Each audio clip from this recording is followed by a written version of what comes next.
familière y a marqué les esprits de ses concurrentes, dans l'émission Les Reines du Shopping diffusée jeudi 14 décembre 2017, sur M6. L'annonce de ce jour fait suite à la confirmation préalable du mois du mariage et du lieu où il se déroulera, la chapelle Saint-Georges, au château de Windsor, précise le communiqué émis vendredi 15 décembre par le palais de Kensington, résidence officielle du prince Harry, où il occupe le Nottingham Cottage. Sa fiancée, qui a rendu les clés de son ancien logement à Toronto, une maison de ville qui n'a d'ailleurs pas tardé à être mise en vente, pour 1,4 million de dollars, y a officiellement emménagé, en attendant très certainement que le couple décide de son futur rôle marital.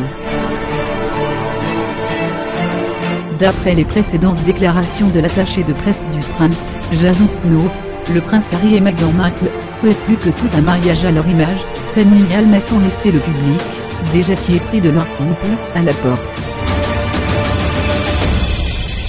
Le choix des magnifiques terres de Windsor, où ils ont déjà passé du temps en plusieurs occasions au cours de leurs 16 mois de romance, et où ils étaient il y a quelques jours, les invités surprises de la fête de Noël du personnel royal, va en ce sens.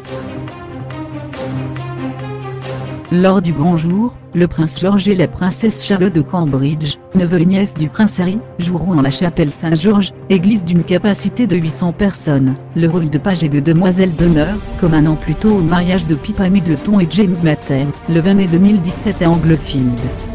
Également dans le Berkshire. À l'antenne de BBC Radio 4, l'archevêque de Canterbury, Justin Welby, a commenté la cérémonie religieuse du mariage des deux jeunes gens, avant laquelle Meghan Markle, protestant de 36 ans et divorcée, sera baptisée et confirmée dans l'église d'Angleterre. Je suis absolument certain que ce n'est pas juste histoire de cocher la case, on doit se marier à l'église. Il y a un sens profond de l'engagement, du sérieux, tant au niveau de la foi que de leur vie à deux, qui est assez inspirant, a-t-il observé, révélant avoir eu des discussions avec les intéressés. C'est important parce que les gens regardent et voient l'exemple de deux personnes, qui engagent mutuellement leur vie devant Dieu en présence de millions de gens. C'est toujours un moment magnifique, chaque mariage est profondément magnifique. Même lorsque vous faites tomber l'alliance, un mariage reste très émouvant. En revanche, l'homme d'église n'a pas dit s'il conduirait la cérémonie, ce qu'affirme le Daily Mail.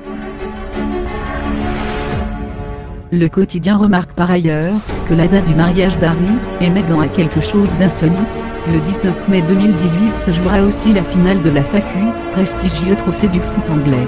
Le prince William, président de la Fédération anglaise de football, ne pourra donc pas y assister.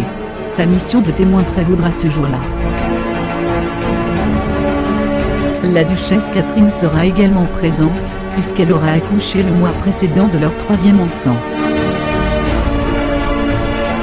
Parallèlement à l'annonce de la date de son mariage, le prince Harry était ce vendredi 15 décembre 2017 en mission, représentant la reine pour la revue des troupes de la parade de la souveraine, un rituel qui marque la fin du cursus des cadets à l'Académie militaire royale de Sandhurst dont lui-même est issu, sorti officier en 2006. À cette occasion, il a également remis diverses distinctions, dont la médaille de la reine.